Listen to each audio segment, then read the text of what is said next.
Assalomu alaykum aziz o'quvchilar.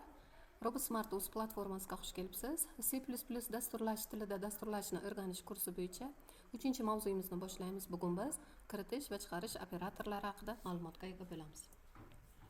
C++ da kiritish va chiqarish operatorlari bu sin va cout, ya'ni cin kiritish ma'nosida, cout ya'ni chiqarish ma'nosida.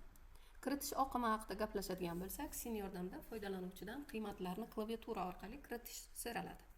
Ya'ni sin mana bunaqa yosh shaklida. Chiqarish operatori esa cout yordamida qiymat ekranga chiqariladi.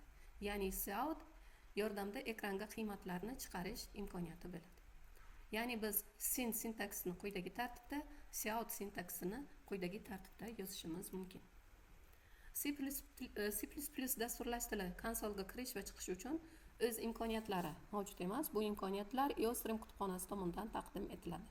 Bu ikkita tur, ya'ni EOStream, ya'ni eStream va OStream, EOStream oqimini tashkil etadi. eStream kirish oqimini, OStream esa chiqish oqimini belgilaydi. Ya'ni input stream, output streamni belgilaydi.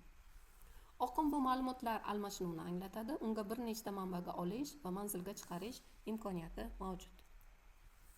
Konsolga belgilar yozish yoki chiqarish uchun OStream kutubxonasining cout obyekti, konsoldan o'qish uchun esa sin obyekti ishlatiladi. Ya'ni biz include EOStream orqali sin va coutni aktivlash imkoniyatiga ega bo'lamiz. Oqimlar ishlash prinsipi quyidagicha. Ya'ni kiritish chiqarish tizimi EOStream oqimlari ulangandan keyin asosiy xotirada turli tiplarning obyektlari saqlanadi va ular bevosita diskka, ya'ni baytlar ketma-ketligi sifatida ma'lumotlarni saqlab qo'yish imkoniyatiga ega bo'ladi. Konsolga chiqarish yoki chop etish bu cout oqimi yordamida amalga oshiriladi. Biror bir matnni chop etmoqchi bo'lsak ham cout oqimidan foydalanib, qo'sh tirnoq ichida matnni berishimiz mumkin. Yoki o'zgaruvchi qiymatini endi fayldan, ya'ni xotiradan o'qimoqchi bo'lsak agar, u holda o'zgaruvchi identifikator nomini yozish orqali natija chaqiriladi. Mana bu ikkita kichik belgisi operatori chap operand countni qaytarganligi sababli operatorlar zanjiri yordamida konsolga bir nechta qiymatlarni chaqirishimiz mumkin. Ya'ni bu holatda biz mana shu belgidan ketma-ket foydalangan holda bir nechta belgilar ketma-ketligini ekranga chop etishimiz mumkin. Masalan, cout name, undan keyin yana ikkita kichik belgisi bu coutni keyingi operandga murojaat qilishligini bildiradi. Mana bu yerda esa keyin tom so'zi kelyapti. Yoki ikkinchi misolga e'tibor bersangiz, age so'zidan keyin age o'zi o'zgaruvchi xotiradan o'qiladi. Yoki with, mana bu yozuvi ekranga chiqqandan keyin with'ni o'zi xotiradan o'qiladi. Natijada bizga ekranga nima yozuvlar chiqadi? Demak, name 2 nuqta keyin tom, age 2 nuqta age xotiradan o'qiladi. Age uchun xotirada 33 yozilgan, mana with uchun 81.23 yozilgan va with 2 nuqta mana bu yozuvdan keyin with xotiradan o'qiladi. Va natijada biz oddiy cout operator yordamida, ya'ni chiqarish operatori yordamida o'zgaruvchi qiymatlarni yoki matnlarni chop etishimiz mumkin.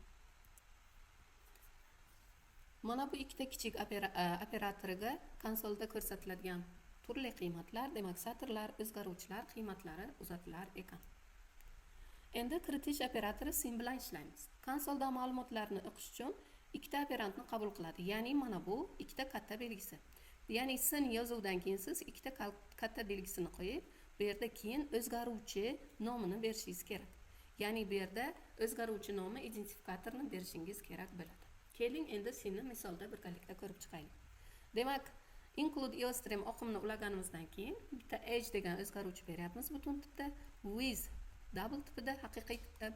Endi coutda biza input age deyapmiz, ya'ni yoshni kiriting. Va sin orqali endi age ni kiritamiz. E'tibor bersangiz agar, sin so'zidan keyin ikkita katta belgisi mana bu operand yozilyapti. Va cout input with, mana bu yozuv ekranga chiqadi va sin with, ya'ni bu o'zgaruvchini endi biz chaqirib olyapmiz va natijada bizga keyinchalik mana shu dasturning shu qismiga kelganda with'ni klaviaturadan kiritish talab etiladi. Dasturning mana bu qismida yo age so'zi ekranga chiqadi, xotiradan age chaqirib olinadi, yo with so'zi ekranga chiqadi va xotiradan with so'zi with o'zgaruvchisining qiymati chaqirib olinadi. Dasturni ishga tushirganimizdan keyin bizga birinchi bo'lib mana bu qator ishga tushadi, ya'ni o'zgaruvchilar yaratilgandan keyin input age so'zi ekranga chiqadi va biz sin age buyrug'i yordamida 32 ni kiritamiz. 32 ni kiritgandan keyin input with buyrug'i ekranga chiqadi.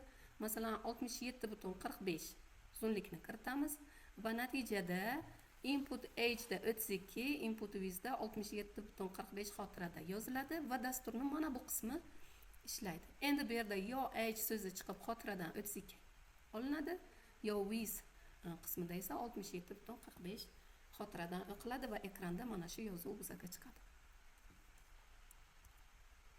Demak, sin operatorini ishlash prinsipi tushunarli bo'lgan bo'lsa, e'tiboringiz uchun rahmat. Endi amaliy qismini boshlasak bo'ladi. Ma'ruza qismimiz tugadi.